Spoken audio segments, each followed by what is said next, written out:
Bien, pues buenas tardes a todos ustedes. Nos volvemos a reunir en este jueves para hacer este ejercicio de la Lección Divina, una forma de orar la palabra de Dios que también pues nos ayuda mucho a poder vivirla y traducir en la vocación de cada uno. Vamos a iniciar. Les pido que busquen en su Sagrada Escritura el pasaje del Evangelio según San Juan, que corresponde a el capítulo 14, versículos del 1 al 12. Entonces, pues, ojalá tengan allí a la mano la Sagrada Escritura. Y también, pues, les recomiendo, si alguien está interesado en tomar algunas notitas, pues tenga también su cuaderno, que espero sea de ayuda. Un poco, pues, la Lección Divina, recuerden que es una de las exquisitas formas como se puede orar la palabra de Dios. Ha tenido mucha importancia en el magisterio del Papa Benedicto, también en el magisterio del Papa Francisco, así que pues es una gran oportunidad que también nosotros tenemos, justamente en este año en el que también el Papa convocó a celebrar en algún domingo de enero, el Domingo de la Palabra. Así que pues vamos a iniciar poniéndonos en la presencia del Señor y pidiéndole que su gracia nos ayude a escuchar su palabra, a que nuestro interior sea esa tierra fértil que pueda ser sembrada y que pueda ser traducida. En el nombre del Padre, y del Hijo, y del Espíritu Santo. Amén. Vamos a escuchar con atención el texto del Evangelio. Bueno, vamos a leer. Del Santo Evangelio según San Juan. En aquel tiempo, Jesús dijo a sus discípulos: no pierdan la paz. Si creen en Dios, crean también en mí. En la casa de mi Padre hay muchas habitaciones. Si no fuera así, yo se lo habría dicho a ustedes, porque ahora voy a prepararles un lugar. Cuando me haya ido y les haya preparado un lugar, volveré y los llevaré conmigo, para que donde yo esté, estén también ustedes. Y ya saben el camino para llegar al lugar a donde voy. Entonces Tomás le dijo: Señor, no sabemos a dónde vas. ¿Cómo podemos saber el camino? Jesús le respondió: Yo soy el camino, la verdad y la vida. Nadie va al Padre si no es por mí. Si ustedes me conocen a mí, conocen también a mi Padre. Ya desde ahora lo conocen y lo han visto. Le dijo Felipe: Señor, muéstranos al Padre y eso nos basta. Jesús le replicó: Felipe, ¿tanto tiempo hace que estoy con ustedes y todavía no me conoces? Quien me ve a mí, ve al Padre. Entonces, ¿por qué dices, muéstranos al Padre? ¿O no crees que yo estoy en el Padre y que el Padre está en mí? Las palabras que yo les digo, no las digo por mi propia cuenta. Es el Padre que permanece en mí, quien hace las obras. Créanme, yo estoy en el Padre y el Padre está en mí. Si no me dan fe a mí, créanlo por las obras. Yo les aseguro, el que crea en mí, hará las obras que hago yo, y las hará aún mayores, porque yo me voy al Padre. Muy bien, pues entramos en esta primera parte. Recuerden un poco que en la reflexión con ustedes, en esta lectura orante, generalmente pues yo la divido en tres partes. La primera parte corresponde a la lección, que es una lectura. Significa detenerme en algún personaje, detenerme en alguna palabra que me haya impactado. Es también importante considerar los verbos, que tienen una vital importancia, al menos dentro de algunos pasajes bíblicos. Y esta sería como la primera parte, ir comprendiendo la dinámica que me va manifestando el pasaje. Después viene una segunda parte que es la meditación, y en esta segunda parte hace referencia, al menos yo así la he comprendido y la quiero compartir con ustedes porque es una forma más fácil, es ¿qué me dice este texto a mí? Entonces ya comprendí o traté de comprender este texto, me detuve en algún personaje, en algún verbo, en alguna palabra, algún concepto, y ahora paso a un segundo momento donde me interrogo. ¿Y este texto qué me dice a mí? ¿Cómo me confronta en mi situación particular? ¿Qué me exige? ¿Verdad? Y esto para pasar a un tercer momento que debería de ser la acción, es decir, cuáles son los propósitos que surgen de esta lectura y de esta meditación, y pasar después al momento de la oratio. Yo un poco en la meditación conjunto justamente la meditación y la acción, la acción, para que al menos pues sea un poco más factible pues esta lectura orante de la palabra de Dios. Entonces comienzo con esta primera parte que es la lección. Pues en primer lugar ustedes allí en su Sagrada Escritura sería bueno, ¿verdad? Yo les doy este tiempo para que vean cuál es la palabra que más les llamó la atención del texto. Consúltenlo allí con toda confianza, ¿verdad? Y con esta actitud orante. ¿Cuál es la palabra que me llama la atención? Y ahorita voy a explicar un poco la estructura porque no es sencillo este texto que acabamos de escuchar. Pero hay emociones muy fuertes, ¿no? Seguramente la más impactante pues es la que aparece como céntrica, ¿no? Que expresa: yo soy el camino, la verdad y la vida. Y sin duda pues hay otras expresiones también bastante importantes. Un poco les comento, ¿verdad? Fíjense que en San Juan va a ser uno de los evangelios donde no vamos a encontrar la palabra fe como tal, sino vamos a encontrar el verbo creer. Y casi todo el evangelio tiene este eje central que va desde el inicio hasta el fin. Justamente en San Juan no se le van a llamar milagros a aquellas acciones que hace Jesús, sino se le van a llamar signos, porque al menos se suscita de que de aquel signo vaya a un creer, ¿no? Y de hecho así es como van a terminar los pasajes. Y los discípulos creyeron en él. No dice y los discípulos tuvieron fe en él, no, sino creyeron en él.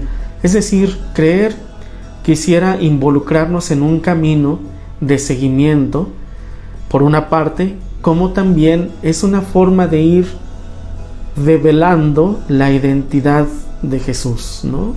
Ir comprendiendo quién es Él. Por eso la importancia del verbo creer.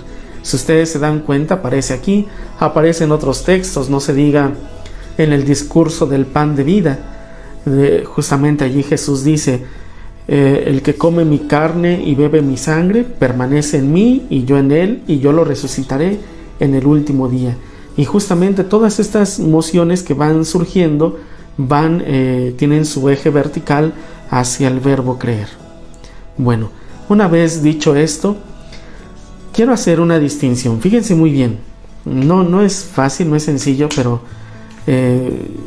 yo créanme que lo que más deseo es que entre más comprendamos el texto, creo que más vamos a tener herramientas para poderlo comprender y poderlo vivir. Fíjense, hay una distinción aquí en las hojitas dominicales y generalmente pues en el Evangelio, que está en su traducción litúrgica, que es una traducción un tanto más amable. Dice así: no pierdan la paz. Si creen en Dios, crean también en mí. Les vuelvo a repetir la frase: no pierdan la paz. Si creen en Dios, crean también en mí.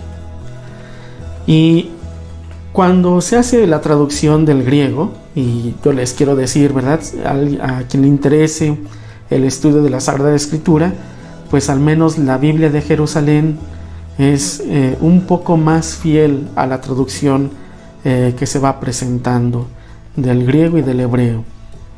Y entonces dice la traducción, no se turbe su corazón, creen en Dios, crean también en mí. ¿Dónde está la diferencia?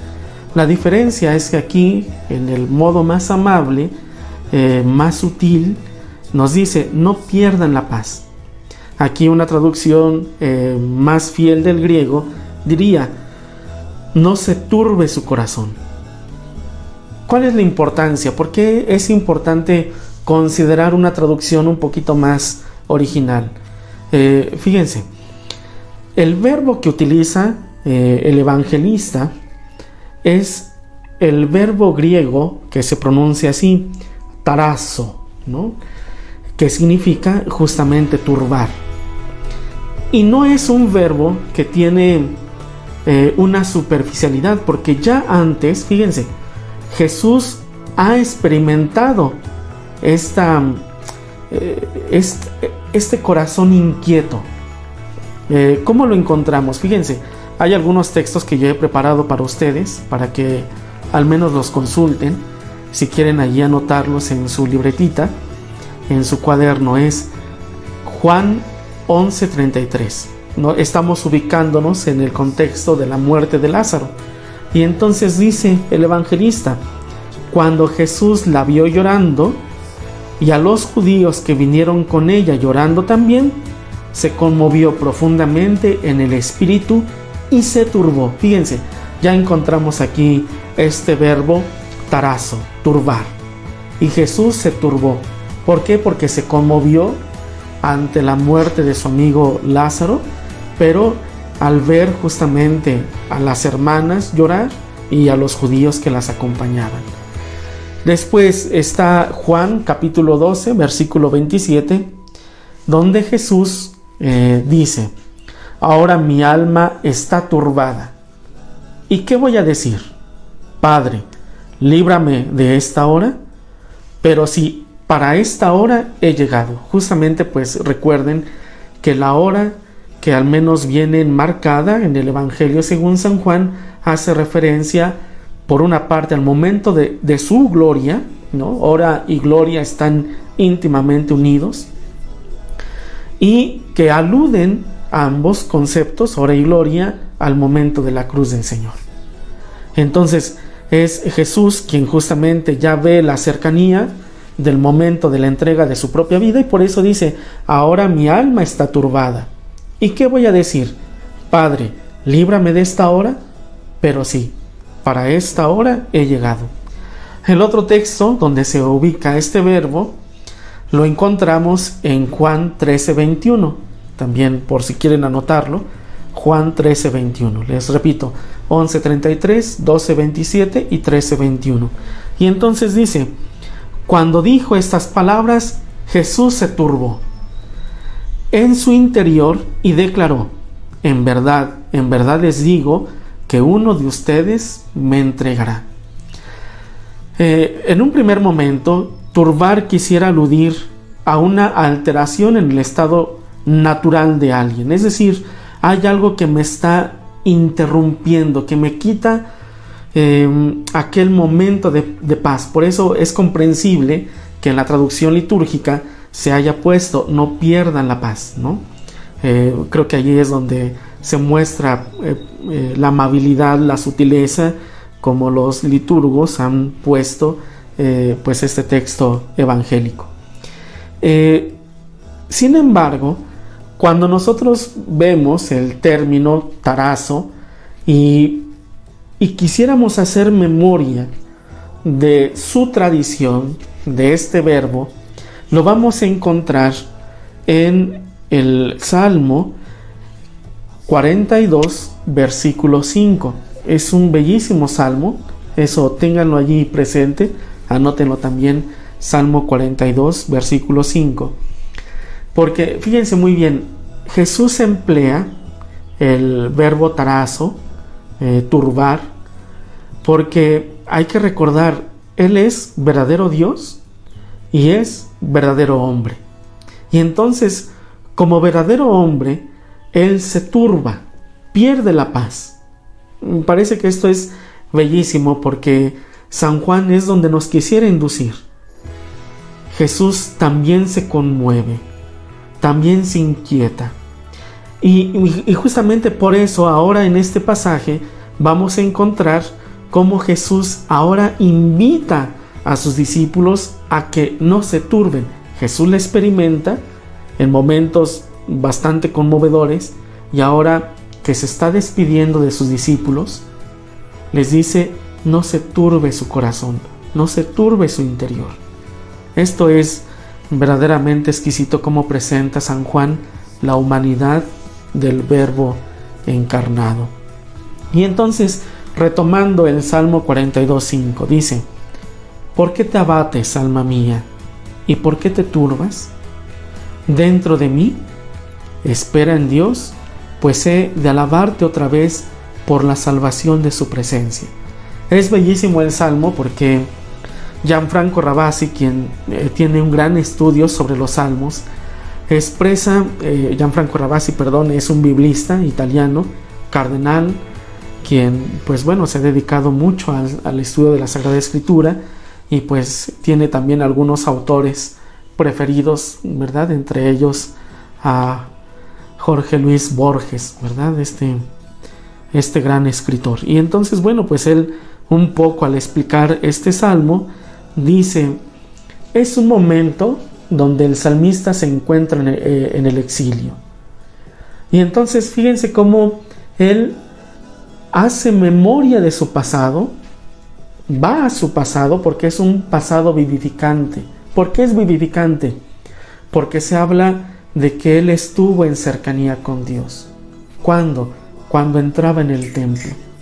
Entonces imagínense, el salmista dentro de su vida de culto entraba en el templo y ahora que se encuentra exiliado añora otra vez llegar al templo. Y entonces por eso encontramos estas palabras: ¿por qué te abates, alma mía? ¿Y por qué te turbas? Dentro de mí, espera en Dios, pues he de alabarte. Fíjense cómo alude a este ámbito del culto. Espera en Dios, pues he de alabarte otra vez por la salvación de su presencia. Y entonces fíjense, es el salmista, el orante, que está evocando aquella vivencia inolvidable que solo puede repetirse si Dios lo concede. Solo se puede repetir si Dios lo concede. Por eso este salmo se le conoce como una súplica personal que se transforma en una oración comunitaria, porque no nada más es el salmista quien está exiliado, el orante, sino es también una parte del pueblo que se encuentra en el exilio. La oración personal se convierte en una oración comunitaria. Cuando Jesús entonces pronuncia esta expresión, este verbo turbar, a sus discípulos, los está induciendo a una confianza inquebrantable que será iluminada en la experiencia de su resurrección. Justamente cuando nos encontramos en una dinámica humana, y cuando alguien se está despidiendo, imagínense lo que la persona vive en su interior. Vive tal vez la experiencia de la incertidumbre, del qué pasará, de la duda. Es también visualizar que se puede experimentar un grande vacío, ¿no? por la ausencia de aquella persona. Y entonces fíjense, por eso es bellísimo verlo, porque Jesús se despide de sus discípulos, comienza a despedirse con ellos, porque es un pasaje bastante largo. Imagínense, es desde el capítulo 13, versículo 31, hasta llegar al 18. En el 18 ya es cuando comienza el momento de la pasión del Señor. Entonces imagínense todos los capítulos que abarca esta despedida, este encuentro del Señor con sus discípulos. Y entonces en esa despedida, en ese adiós a ellos, les está diciendo, no se turbe su corazón. ¿Por qué no se tiene que turbar? Porque justamente habrá la experiencia de la resurrección. Y bueno, viene la otra parte, ¿no?, que también les quiero compartir, porque dice, no se turbe su corazón, y la otra expresión es, y no tengan temor. Fíjense que este no tener el temor quiere aludir a una experiencia que también está en la tradición del Antiguo Testamento, y vamos a encontrar la riqueza. Fíjense, les pongo aquí algunas citas. La primera es Deuteronomio capítulo 31 versículo 6, donde se dice, sean fuertes y valerosos, no teman ni se asusten ante ellos, porque Yahvé tu Dios, el que marcha contigo, no te dejará ni te abandonará. Entonces, fíjense, ya nos encontramos en un contexto donde el pueblo de Israel está a punto de entrar en la tierra. Y entonces justamente les dice, para enfrentar la batalla, sean fuertes y valerosos, no teman ni se asusten ante ellos, porque Yahvé tu Dios, el que marcha contigo, no te dejará ni te abandonará. Creo que esto ya nos ayuda. ¿Por qué no debo de tener temor? ¿Por qué no debo de experimentar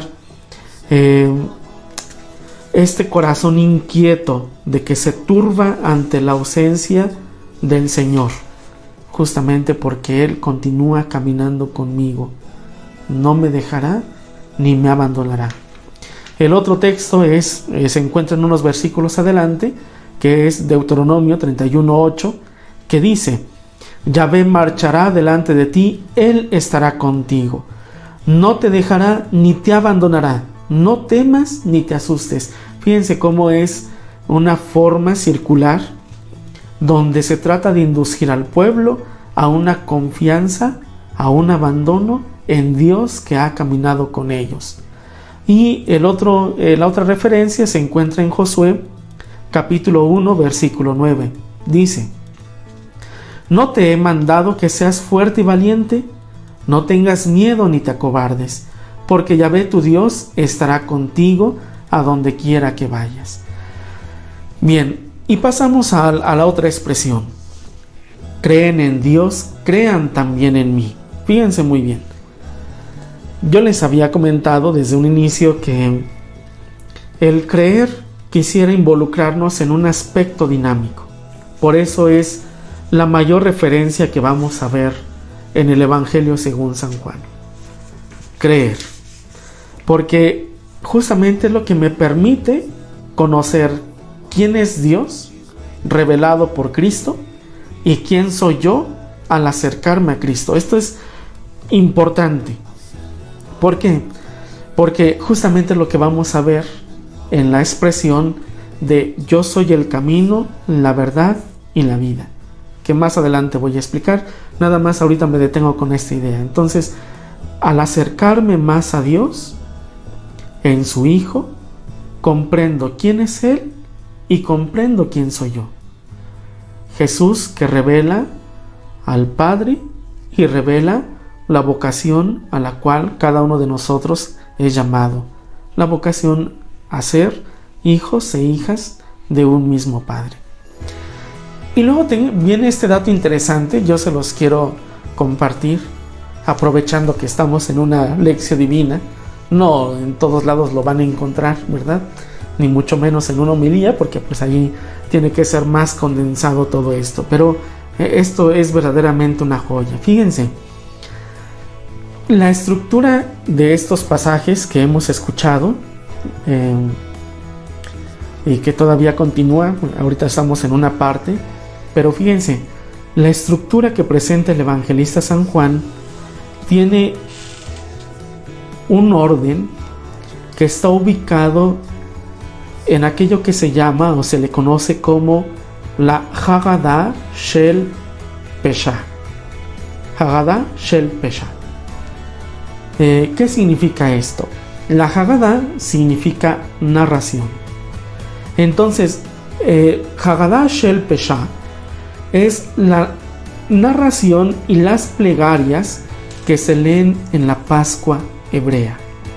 ¿Por qué esto es importante? Porque fíjense, en la celebración de la Pascua judía se narra la historia de la liberación del pueblo de Israel según el libro del Éxodo.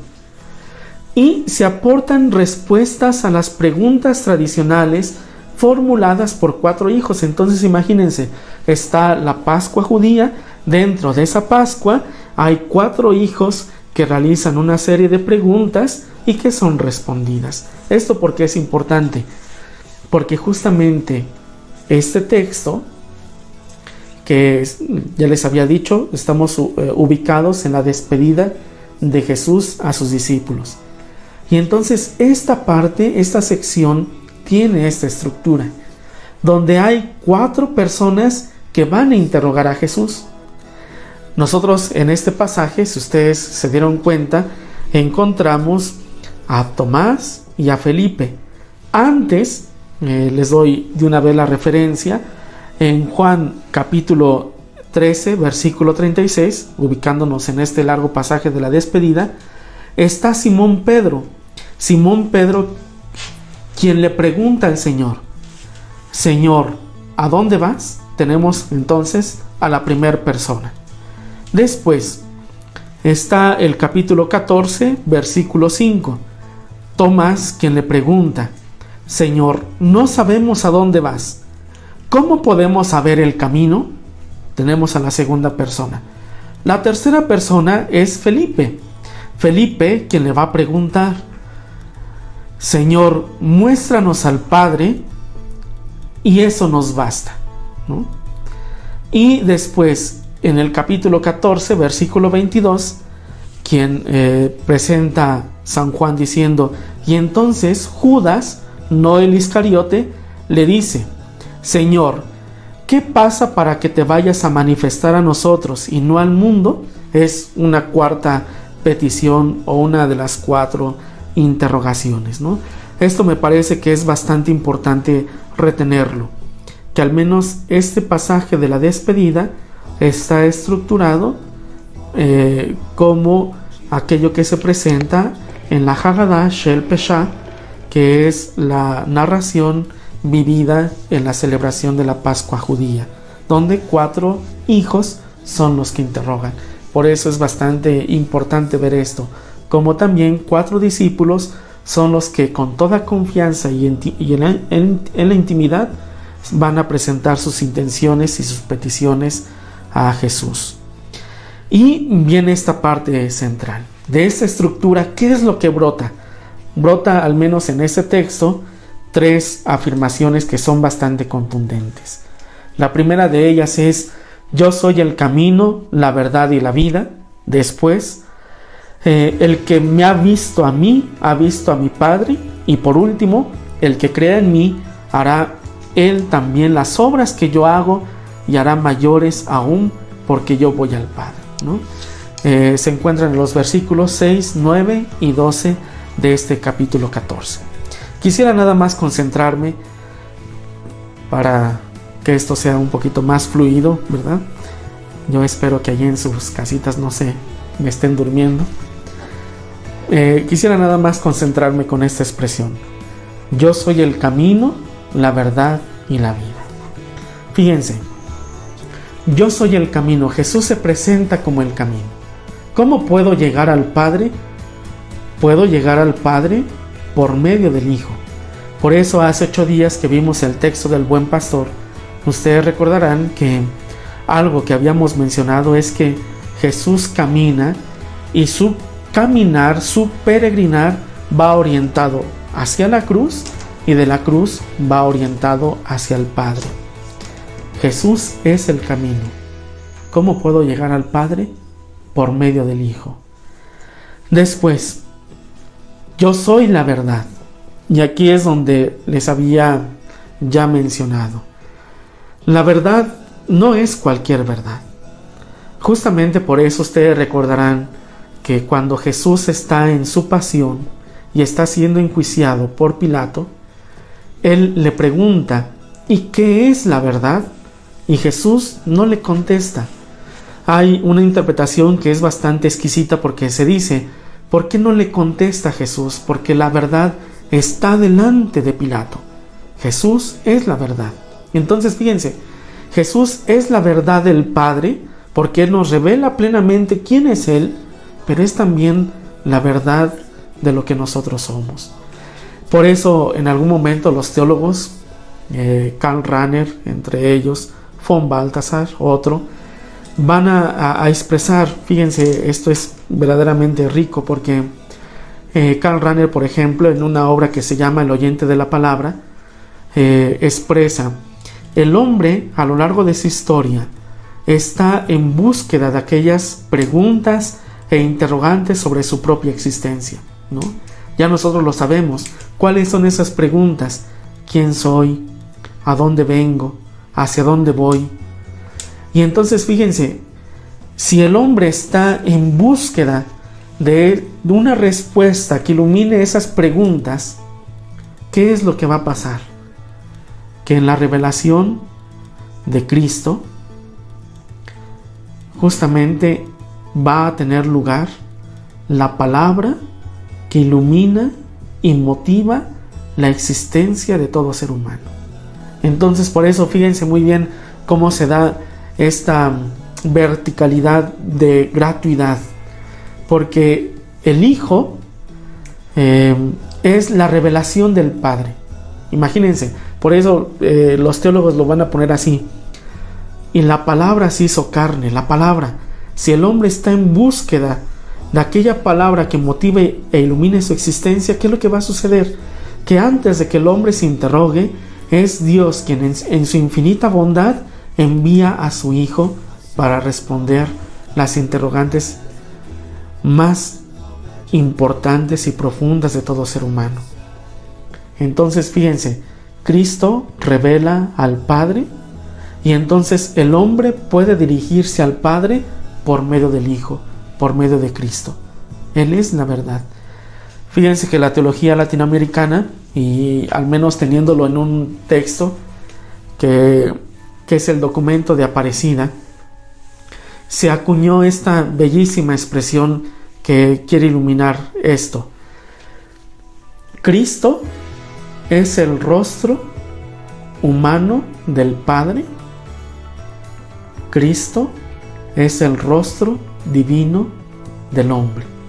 Esto es verdaderamente una joya. Otra vez se las vuelvo a repetir: Cristo, rostro humano del Padre. Rostro humano del Padre. Cristo, rostro divino del hombre.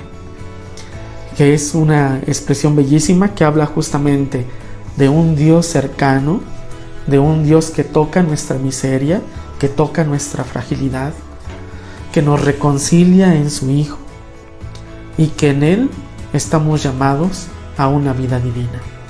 Por eso viene la tercera expresión: yo soy el camino, la verdad y la vida. Y fíjense, aquí otra vez entro en estos términos. En griego hay dos formas de hablar de vida. Uno de ellos se dice bios y el otro se expresa con el término zoe. Fíjense muy bien. Entonces tenemos bios, de ahí viene la palabra biología, y tenemos la palabra zoe, ¿no? Y de esta palabra, por ejemplo, viene la zoología, ¿no? Cuando nosotros encontramos estas referencias en el Nuevo Testamento, fíjense, al menos por bios, quisiera hacer referencia a la vida natural del ser humano, ¿no? Y de todo animal, de todo ser viviente. Eso viene con el concepto griego de bios. Más el concepto de zoe nos habla de una vida que es plena, de una vida que solamente se comprende en lo que Cristo mismo revela del Padre y que se hace concreto en la acción del Espíritu Santo, es decir, la vida divina. No es cualquier vida, es la vida que se entiende como comunión, es la vida que se entiende como comunicación, es la vida que se entiende en amor, es la vida que se entiende en reconciliación y en misericordia. Esa es la vida a la que se refiere Zoe. Por eso la expresión yo soy el camino, la verdad y la vida. Paso a este segundo momento. Ya con esto creo que ha sido suficiente un poco el haber desmenuzado esta primera parte del texto. Sin duda pues queda todavía otras expresiones que serían importantes analizar, pero estas me parecieron más importantes y más relevantes compartirlas con ustedes. Paso a este segundo momento, que es la meditación. ¿Qué me dice el texto?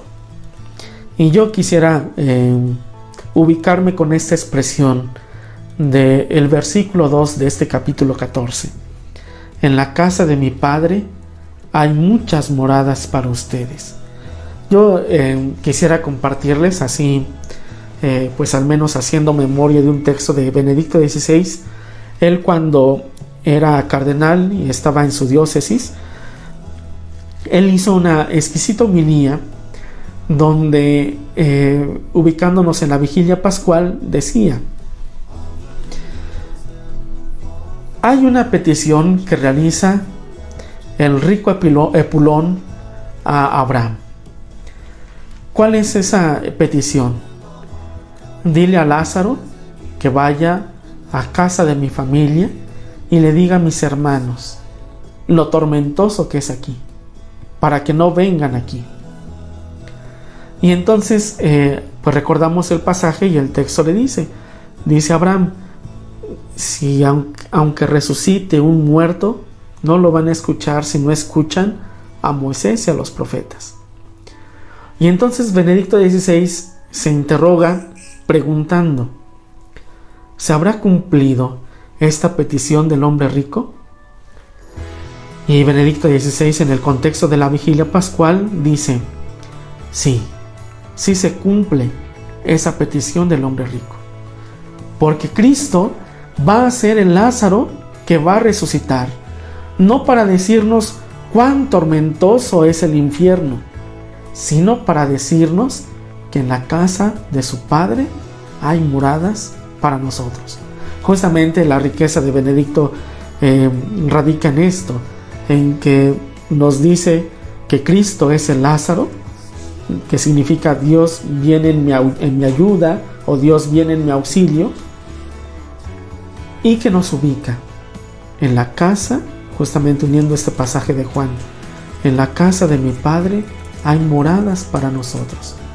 Justamente no es el infierno lo que nos tiene que mover a una espiritualidad, no es el terror ni el horror, sino la confianza de la cercanía de Dios, quien se presenta como Padre y que como Padre desea lo mejor para sus hijos. En su casa hay moradas para nosotros. Justamente casa, en el ámbito judío, evoca la intimidad, evoca también la importancia de las relaciones. La casa, recuérdenlo, da identidad, es el lugar para crecer, ¿verdad? Y viene la otra expresión que yo les quiero compartir como un momento de confrontación. Tomás dice: Señor, no sabemos a dónde vas. ¿Cómo podemos saber el camino? Y esto me parece bastante importante retenerlo, porque fíjense, Tomás ya lo hemos escuchado en la segunda lección divina que tuvimos en el Domingo de la Misericordia. Tomás, imagínense, es el hombre, como lo habíamos descrito, al menos en su personalidad, es el hombre valiente, es el hombre sin temor, ¿no? Es el hombre que también, pues, a causa de su ausencia en el momento de la cruz, pues no confía en la palabra de sus hermanos. Y fíjense, ahora, ¿qué nos muestra Tomás? Esta es una segunda intervención que aparece en el texto. La primera la encontramos en el capítulo 11 y ahora la volvemos a encontrar en este capítulo 14. Ahora es Tomás quien quiere encontrar el camino por sí mismo para llegar al Padre. Es una forma de demostrar que todo lo puede lograr por sí mismo. Y por eso fíjense cómo es importante, cómo son importantes las palabras de Jesús. porque es una invitación a reconocer el don del Padre. Esto es interesante, reconocer el don del Padre. ¿Y quién es el don del Padre? Cristo. Nadie va al Padre si no es por medio de mí.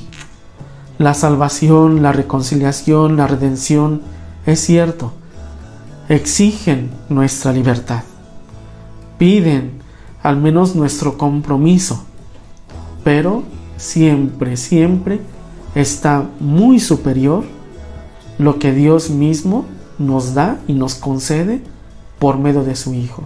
Y eso se le llama gracia, y eso se le llama don. No basta por las propias fuerzas. Fíjense, el Papa Francisco, yo se los recomiendo si tienen por ahí un tiempo para leer, porque justamente emitió hace algún tiempo un documento sobre la santidad, y es un documento bastante importante porque allí justamente el Papa nos ubica en algunos riesgos que pueden estar latentes en esta comprensión de este don de la santidad, y una de ellas es pensar que por mi conocimiento me voy a salvar, ¿no? A veces nosotros mismos lo decimos y ay, ¿qué voy a aprender de él?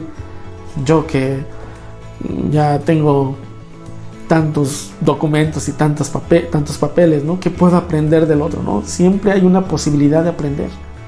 Entonces, fíjense, el Papa Francisco, dice, no se alcanza la santidad por medio del conocimiento. Creo que esto es bastante importante porque nos ayuda a entrar en un aprendizaje de escucha, de escuela, de aprender del otro, ¿verdad?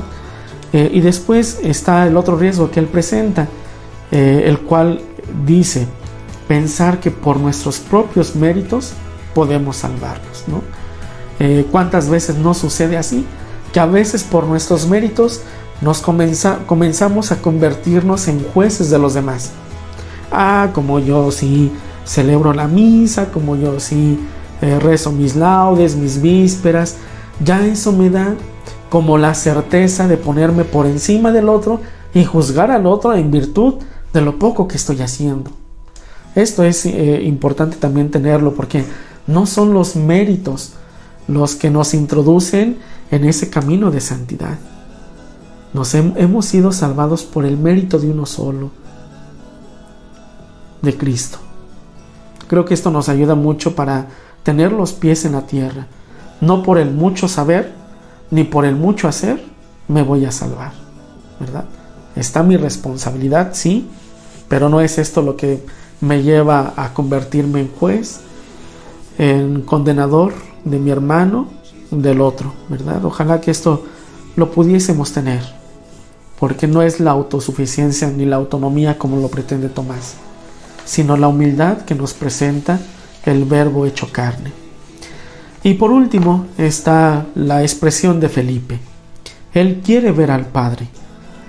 Tal parece que su petición es un deseo de saber el origen, las propias raíces, saber cuál es la historia personal y la identidad. Y en medio de todo esto pudiera parecer que a veces nos podemos sentir abandonados, de que no hay la posibilidad de un mañana si la persona no está. Es sentirse huérfanos que quiere decir experimentar la privación de un futuro e incluso de un pasado. Y esta es una de las tantas tentaciones que también se nos pueden presentar más ahora en el tiempo en el que nos encontramos. Pensar que estamos solos, pensar que Dios no nos escucha, sentirnos huérfanos, sentirnos perdidos. Y por eso fíjense cómo todo esto nos lleva a la importancia de la expresión inicial de Jesús. No se turbe su corazón. ¿Creen en Dios? Crean también en mí.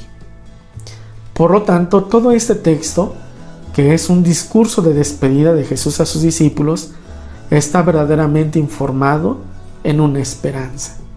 En la esperanza de volvernos a encontrar, de volvernos a reunir.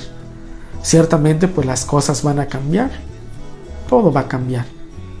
Pero hay algo que no va a cambiar.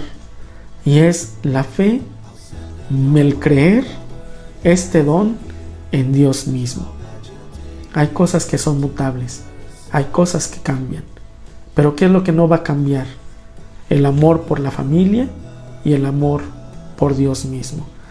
Ojalá que esto pues nos ayude a nosotros en esta siguiente semana. Yo los invito para que preparen nuevamente pues su texto, lo disfruten, lo vivan, participen pues de las celebraciones que se estarán llevando. También pues un poco pues este domingo vamos a celebrar el Día de las Madres, ¿verdad? Creo que este tiempo nos está ayudando muchísimo. Yo se los comenté un poco desde la primera vez que nos encontramos por este medio. Yo les había dicho que un poco la moción es ir a lo esencial y dejar lo que es superficial. Tal vez en algún momento pues caímos en una forma, pues no sé cómo llamarlo, ¿no? Pero una forma consumista de celebrar el Día de las Madres. Y tal vez en esta ocasión en la que no hay la posibilidad tanto de ir a las tiendas y qué sé yo, pues tal vez es un momento para interrogarnos cuál sería el mejor regalo que yo le puedo dar a mi mamá, a mi madre. Ya no un regalo material, un regalo físico, sino el regalo que quisiera como rendirle el homenaje a quien es pues nuestra madre, ¿verdad? Creo que esto nos ayudará muchísimo. Yo siempre he pensado, ¿verdad? A partir de experiencias personales, sabrá Dios que digan los psicólogos y los tanatólogos, ¿no? Yo estoy un poquito por ahí inserto, pero yo al menos lo que he alcanzado a comprender es que el último pensamiento de un padre y de una madre sin duda es la propia familia, y en particular pues son los hijos. Y si los padres, ¿no?, se preocupan y el último pensamiento sin duda serán ellos, pues ¿qué deberíamos de pensar nosotros, ¿no? ¿Qué es lo que deberíamos de actuar y discernir para dejarlo consumista y volver a lo que es esencial? Pues yo se los dejo eso de tarea, ¿verdad? De interrogarnos, de preguntarnos, ¿no? Un poco, ¿qué es lo que yo tengo que cambiar para honrar a mi madre y a mi padre? Aquí pues yo tengo en algún momento en nuestra parroquia, pues aquí por medio de una de las ministras extraordinarias de la comunión, pues se convocaba siempre los primeros miércoles de cada mes a las mamás a que hicieran su oración. Y pues aquí están sus intenciones. Aquí las seguimos orando, seguimos pidiendo. Ciertamente pues ya en el tiempo de Cuaresma ya no nos fue posible encontrarnos, y ahorita pues en este tiempo menos, pero aquí están las intenciones de las madres que hicieron su oración. También pues tanto el Padre Jesús como un servidor los invitamos a que en este medio del Facebook pues dejen sus intenciones. Esta urnita la vamos a poner cuando celebremos la Eucaristía, pues para unirnos en oración, ¿verdad? Ciertamente no nos es posible el encuentro físico, pero sí hay una otra forma de encontrarnos, ¿verdad? A través de lo que el Señor mismo nos va presentando y a través de estos medios tecnológicos. Pues termino mi intervención con ustedes con esta oración. Eres tú, Señor, el punto de referencia de mi existencia. Tú no te limitas a mostrar el camino, sino que tú mismo te haces camino que conduce al Padre. Pensar y juzgar como tú, actuar y elegir como nos has enseñado, significa poner la propia existencia en el amor que se comprende como entrega, don, servicio, reconciliación. Cada día tú me induces a abandonar todo signo de autosuficiencia en un proceso de conversión que permita recibirte en la belleza de tu palabra y en la humildad del rostro del hermano. Tú eres la verdad que revela el rostro del Padre y el rostro de lo que el hombre y la mujer están llamados a ser. Tú eres la vida que a través del amor vence el poder del mal. Te ruego, Señor, que nos ilumines para que jamás olvidemos quiénes somos nosotros en el quién eres tú. Así sea. En el nombre del Padre, y del Hijo, y del Espíritu Santo. Amén. Que tengan una buena semana.